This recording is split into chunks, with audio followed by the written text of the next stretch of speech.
Hi guys, welcome back to my channel. I do pray and hope that you've been well and that you're wrapping the first half of 2023 on an awesome note. And if not, I hope that you will not lose hope, that you may renew your faith and your love and your creativity for the last half of the year. You never know what magic you might experience. You never know. That being said, this year has been quite profound when it comes to my reading. The last half of last year, I did have a few things going on in my life that reading and books took a back burner, and my love for reading kind of fizzled out. But beginning of this year, something just happened. I think it's because I dealt with some of my mental issues, and that love for reading and books rekindled. I've read amazing books this year. I've explored more genres that interested me last year in a way that is making me like, wow. And my goal for this year was to read 52 books. By the end of 30th June, because I'm making this video on the 26th, I will have read 52 books. So my goal for the year is already done. So the next half of the year will be just me exploring other genres, authors, taking a back burner when it comes to reading, because I want to create more content. And that being said, the most read genre I believe this year was fantasy. And also I'm so shocked as you because once I was like, oh, fantasy? No. But I'm coming to appreciate fantasy in a way that is just really profound, because this is worlds that people have created from scratch, even though there's a bit of, modern day influence, and the fact that you are enjoying a new world, being entertained and also learning, because fantasy really reflects some of the things that go on in a modern day life, and some may be heavy, some know how to execute. It's just been amazing, and I've read so much of fantasy and I want to explore more of fantasy. And yeah, non-fiction has really taken a back burner. It's because I haven't bought much books this year and I've read most of my non-fiction. So what I've been doing is rereading books from the past that I loved, and so far I think I've read 5 of them. Still plan on rereading more. Any other thing that has changed when it comes to my reading? That being said, let's do the media freakout tag to capture things that have made an impact in my life. The first one is for me to choose the best book I've read this year. This is tough. Max is saying hi. My neighbor's dog, always on time. I will go with Killing the Shadows by Val McDermid. This is the first time I read a Val McDermid book. When I started reading this book, I don't think I was in the right frame of mind. I put it down. Then when I picked it up this year, I was like, wow. A thriller, actually. It revolves around the thriller community. Someone is picking them off one by one according to the way they have written their books. And it was just so intriguing seeing a writer's life from this point of view. Our character is quite intelligent, and I love her relationship with her partner. They really showcase love in a beautiful, mature way. It's all about healing. It's all about letting the other person communicate with you. They actually bring out the importance of communication. Some of the characters are really funny, and I really loved the message about healing and grief and letting go, because our character had an immense loss in her life that impacted the path she took in life, and overall it was just a beautiful experience. It's a story that has a number of storylines, but in the end they converge and you can see the beautiful effect that they have. The next book is the best sequel I've read so far this year. This will be by far The Words of Radiance by Brandon Sanderson. Last year I read The Final Empire. I enjoyed it. I love the element of found family. And then I also read The Stormlight Archives last year. And then this year I told myself, you know what? Let's do the second book, Words of Radiance, because I know a friend of mine, John, loves Brandon Sanderson. And actually it's because of him that I was encouraged to read these books. they are big, they are weapons.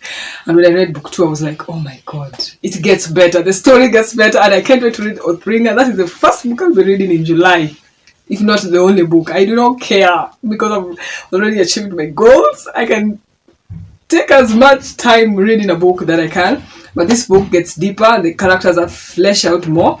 I cannot explain to you what this world entails. You will have to go Google for yourself, because I will lose you somewhere. But I get to encounter some of the characters in book 1 that I didn't like.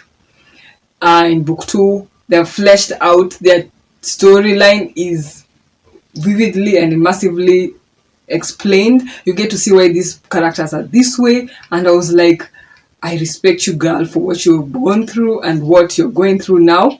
There's a bit of some romance burden, slow burn. I love slow burn romance that had me laughing and smiling. I love the commentary that Brandon Sanderson makes on religion, on race, on prejudice. There's a part he was talking about, or he touched on the power of the mind. Anything about the mind, you got me there. You got me there. And we are introduced to a few new characters. There's this character called Lift that will be introduced fully in following installments of the book, and I can't wait for her. She's about 12, 13. I stand to be corrected. And there's just this energy about her. She's afraid to let other people in, and I would love to see if something will change about her.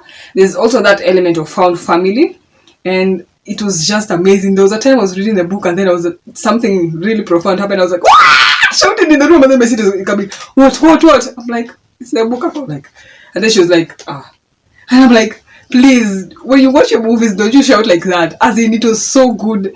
The moment I touched this book, I forgot that I was in Kenya. I felt like I was right there in the Cosmere, experiencing those storms. It was just, I loved it. Woo! Hey! The next book, new release, I haven't read yet, but want to. Please, this time let me go with the pressure. I would love to read The Fourth Wing by Rebecca Yarros. I have heard so many great things about this book, and from what I've heard, it kind of reminds me a bit of The Hunger Games, and then also just a bit of An Ember in the Ashes, a book that I've read last month and I really, really enjoyed. There's that element of competing in a fantastical world, and there's a bit of romance. I don't want to know much about it. I just want to go in blind, and hopefully I will be reading this book sometime this year, and I hope it hits the marks. If it doesn't, I'm coming for you. My most anticipated releases for the next year are books like E for Echo. It was supposed to be released last year by Mona Mbogo. I don't know what happened. Still waiting for it. This is a book that's part of the V for Vista series, a series that I really, really love, and it's a racial romance. If you hear Michelle Sarah Omeno talking about romance like this, know there's something about that book that has something magical. The reason why I love this series is because it shows two imperfect people who come together, try to overcome their fears, heal along the way, and the love is just so soft. It's not about struggling and all, as much as they also have to let down their guard and those fears, and sometimes doing a few acts that might hurt the other, they still come back and try to connect and communicate openly.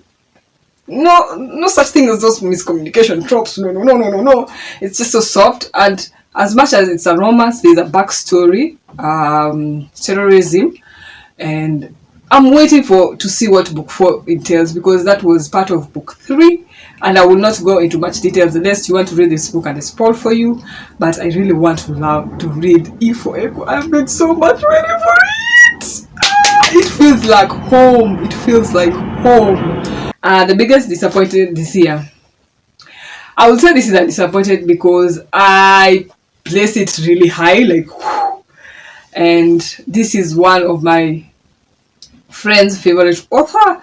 She has really, really raved and ranted about this man's work, and it's also because the fact that books that she has read and enjoyed, and then I picked up I ended up enjoying, like The Help.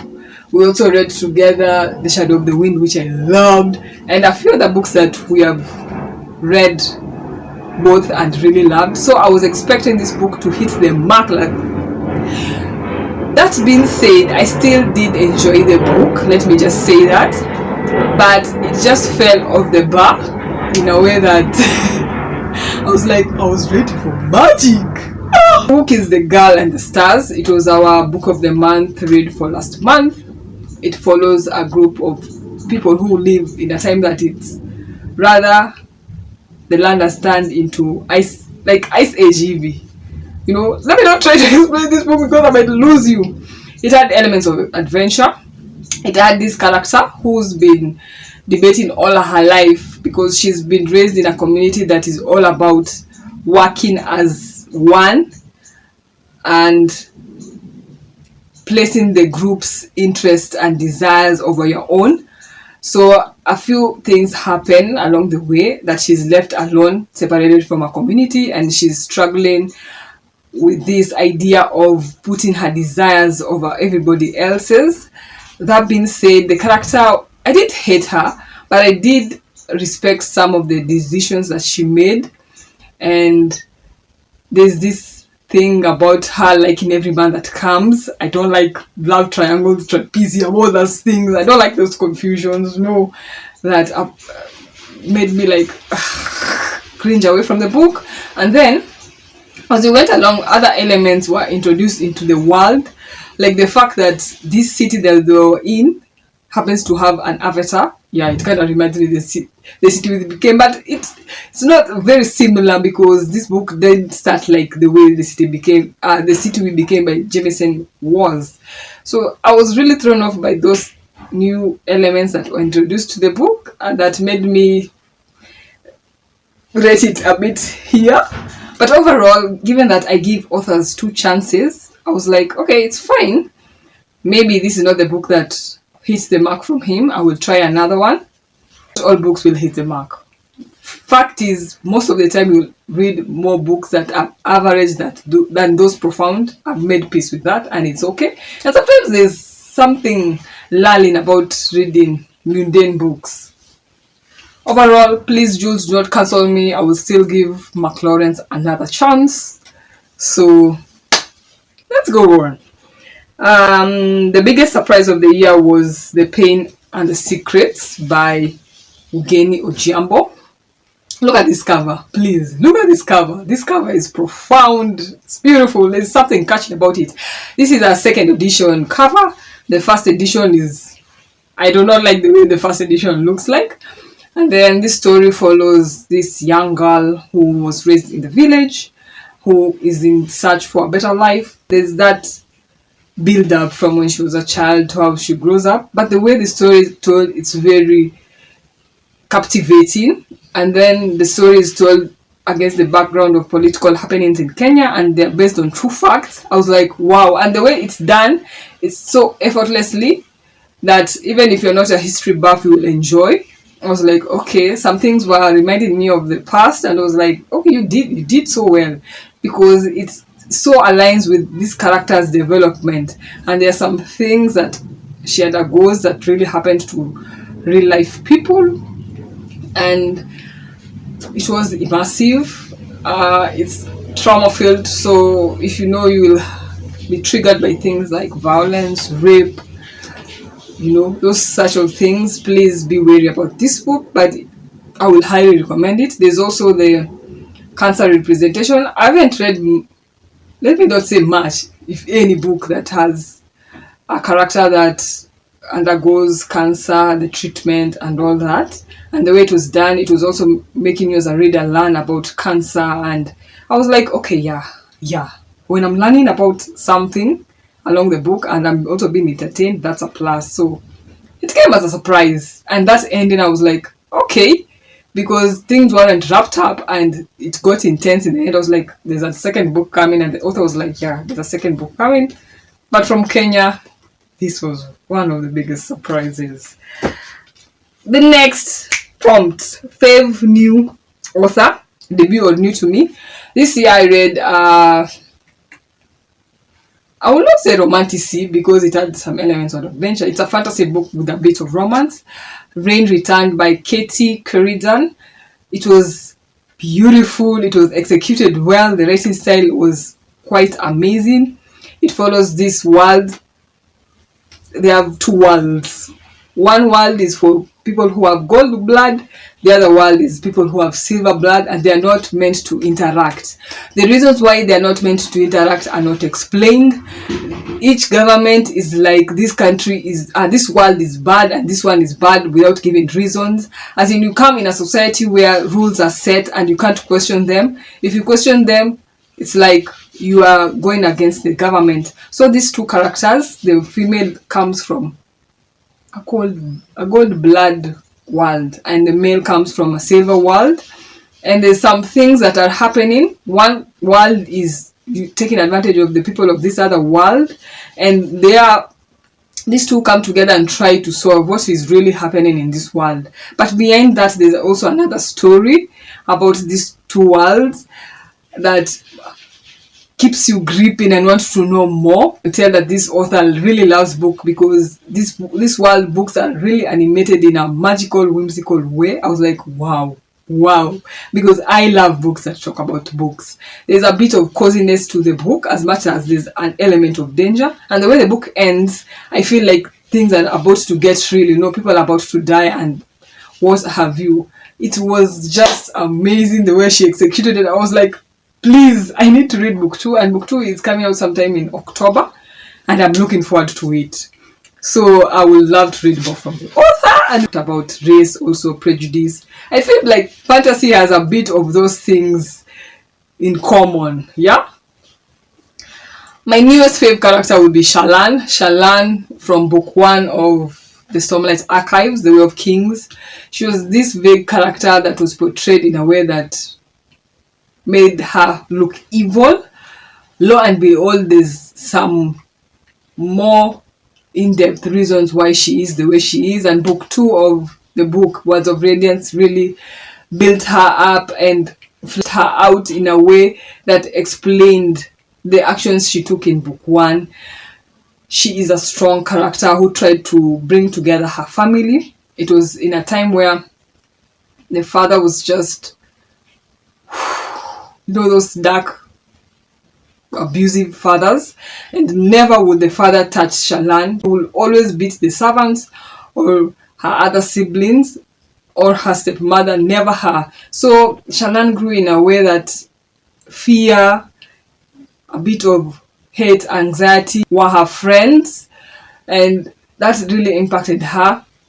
That being said, you get to see how strong she is, how hopeful she is, and how magical she is. And I was like, right now. Book 1, I was like, I hate you. Book 2, I'm like, oh my god. So yeah, she's one of my favorite new characters. The other one was my favorite new crush. I've been sitting and debating now, who could this be?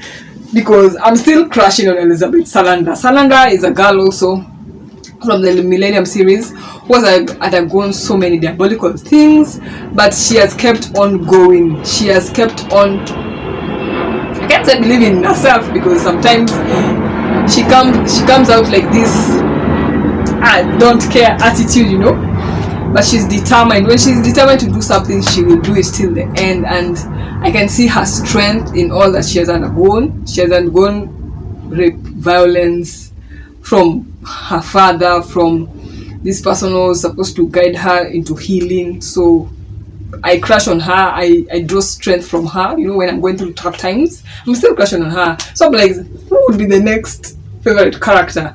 And it goes back to this character called Dara in A.C. Chakraborty's book, The City of Brass. I know if you've read the book, you know how morally grey this character is, because his past is filled with so much violence and acts against other gene. I was about to say human, and I remember this world is focused on the gene community. But there are some things about him that I really, really, really love, and the way he's described, he is quite breathtaking. So and he's strong, so He might take the cup. He might take the cup. The book that made me cry. I don't think there's a book that had made me cry. I don't think so. I don't. Wait. Because I'm those kind of readers that are really, really moved by a book in such a way that I end up crying. And this year I haven't. But if there's a book that made me cry tears of joy, that would be The Starfish Blossom. Oh my god. I love this book from page 1 to the last page. It's by Samantha Rubidzei Vazure. It's an anthology of poems. She's a Zimbabwean author who's living in the UK. Yeah, they're going to see Samantha. Let them go. And this book is an ode to women, especially the ones she has encountered, grandmother, surrogate mothers, and the women around her. And she also has poems on love, loss, faith, and there's this one about her dog that really broke me, but it was still beautiful. And the one that I really love is One by One Rib Stitch. I love to crochet and knit, so that really made sense to me, and the way she used that art of knitting and words to create something beautiful was profound. I enjoyed so many of her poems that I want to read this book. Sometimes when I read poetry, it takes quite a bit to finish it, because poetry, some will hit you, you will understand it the moment you read, and some others it will take a while for the meaning to dawn on you. But this one, I could relate to most of the poems she wrote, and also the fact that she played with words and broke the rules of poetry, the norm of the poetry community. I have been reading poets who are breaking those limits, and it's been profound.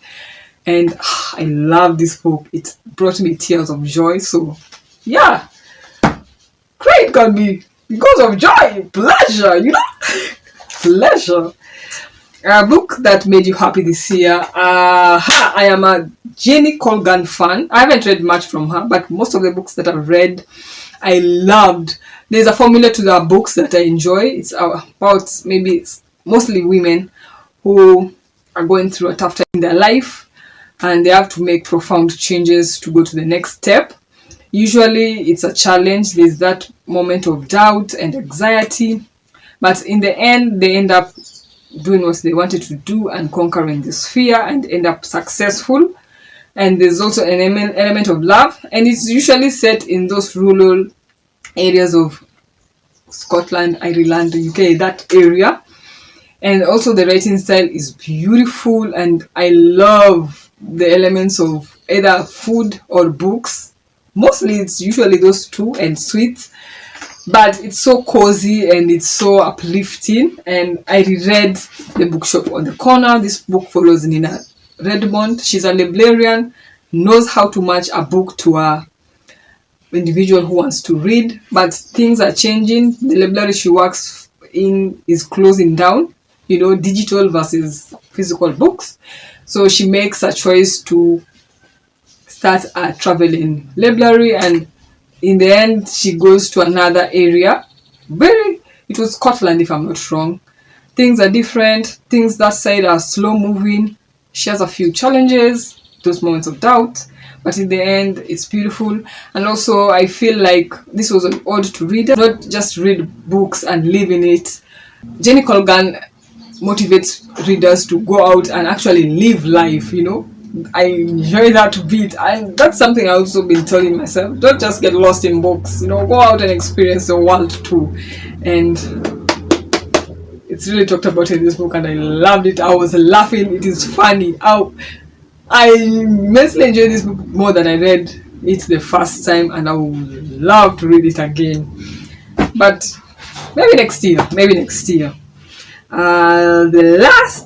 The second last prompt is the most beautiful book I've received this year or bought. I saw this book the first time I went to Textbook Center.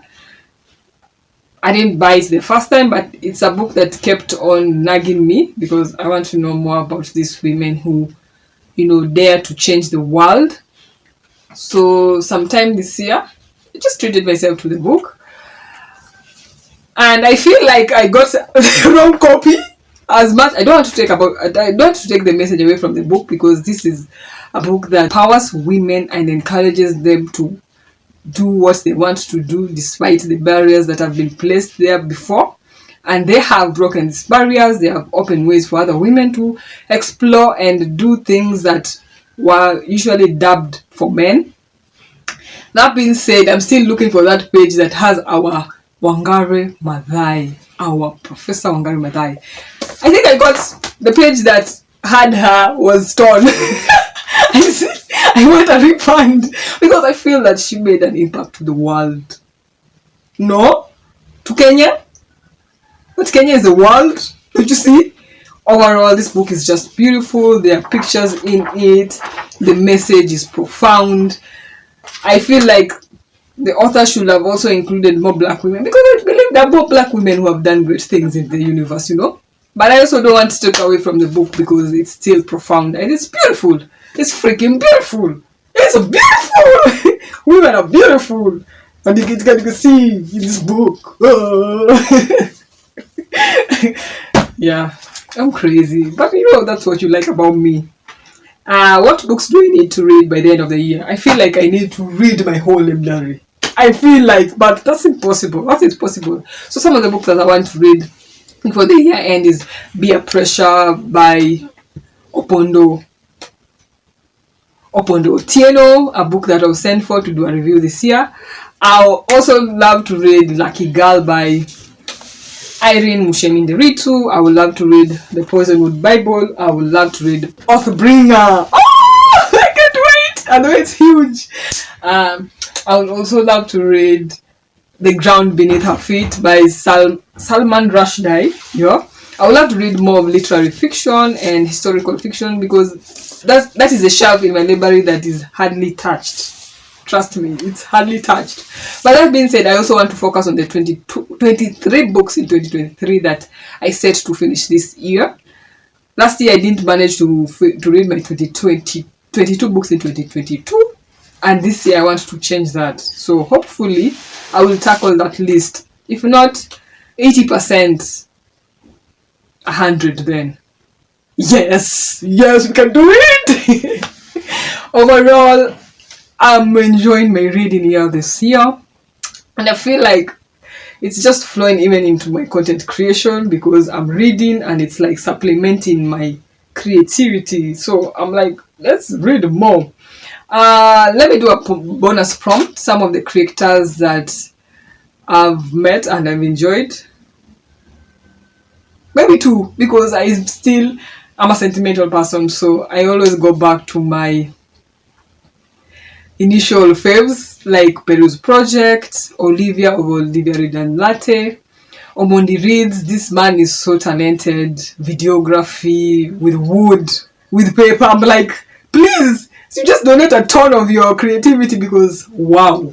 The new ones that I've encountered this year is Junisan Studio. She's journaling content creator, but she's gone dormant since last year. Whatever happened, I don't know, but there's those backlist videos that I'm really loving and I'm implementing in my journal. I love what she does. People are creative out here.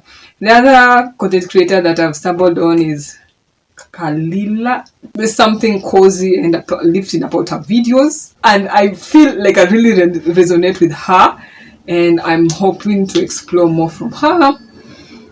I think so far it's just those 2. I've been reading more than watching things. I think I haven't even opened my TV for the past 2 months, so please pardon me, but I'm hoping to explore more content creators, because this is how you get ideas and get inspired, and it's just been fun and profound. But overall, that's my half year and how it's going along. I hope that it will infect the next year, that it will be magical and whimsical, and might create awesome things and interact with awesome people and books. That being said, I would love to know some of the answers to the prompts that I asked.